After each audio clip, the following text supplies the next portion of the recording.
One Gammo guy. Oh, that's him. Oh, Just sorry. smart ass. Anyway, Winchester 12 shot, birshot round. I was saying in the review of this gun. Got it. Another busy shot set up right here. Just gonna see the pattern that we can get out of it. Now we're about 12 feet back. So we'll go ahead and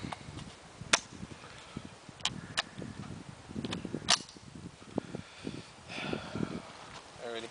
Okay, go right up on the. Just take that.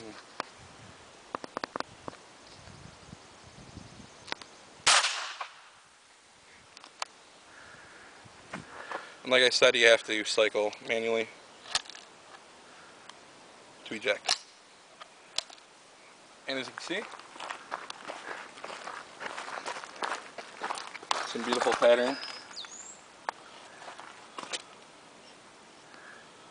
So, I'm not quite sure why they don't let us use 22s for turkey hunting.